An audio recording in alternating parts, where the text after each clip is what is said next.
Hey, it's Miss Hall. I know it's good to start art early, so this video is for even the tiniest of artists. Even if you're tiny, your art can be mighty.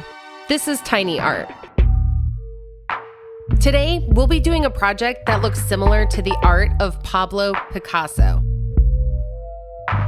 Our project's gonna look a bit like his artwork called Bouquet of Peace. He came up with this artwork idea for a poster. The poster was all about peace, being kind to each other. It shows two people exchanging colorful bouquets. A bouquet is just a bunch of flowers arranged in a creative way.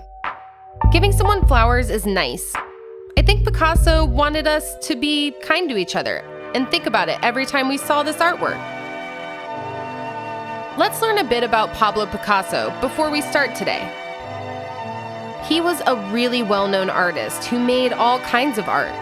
He made paintings, drawings, sculptures. He even made toys for the kids in his life. He drew pictures all the time. Learning how to make art takes practice. He was also a big fan of kid art, so he'd probably be a fan of yours. If you want to make the Picasso project today, you'll need a piece of project paper and some scrap paper to practice on. You'll need something to trace with, like this black crayon or a pencil. Also, grab something to color with. You might use crayons, colored pencils, markers, whatever you have. We'll be using the 6 colors from the color wheel. Before we start our project, let's practice tracing our hands. Put your hand on your practice paper. Use your crayon or pencil and follow the outline of your hand, like this. Remember to keep your crayon or pencil on the paper while you trace. If you didn't get it the first time, just pause the video and keep practicing. Next, I'll show you a few flower shapes. You can make a flower with this raindrop shape. Just make the shape 5 times in a circle. Cool. Let's try another flower. Remember, we're practicing, so you might need to try it a few times. Next, you just make a bunch of lines in a circle, and you've got a fluffy dandelion. All right, we'll use the raindrop shape from the first flower, but we're only gonna do it 4 times in a row, like this. It's a side view of a flower. You could do the classic daisy shape with the 5 curved lines. This one takes 2 different lines, a zigzag and one that looks like a U. If you put them together like this, it looks like a tulip or a bluebell. The last one is the Picasso, a circle with some lines around it. It's simple, yet elegant.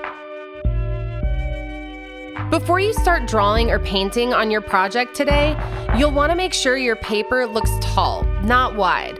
When your paper is tall, it's in the best position to draw a portrait, like I'm doing here. Let's call it portrait position. Put your project paper in tall portrait position. Use your black crayon or pencil and trace your hand near the bottom of your project paper. Next, draw the flowers we practiced above your traced hand on your paper. Make a bunch of them and arrange them in a creative way. Draw stems from each flower to the hand, like this. If you want to color in your flowers or add details, go for it. You did it! You drew a picture like Pablo Picasso. Now, I want you to take those tracing skills that we practiced today. Try to find different things around your house you could trace yourself. Maybe mix them together, creating a whole different kind of artwork. Show me what you come up with. If you want me to see your art, or any other art, send me a picture to misshalsartclass@gmail.com.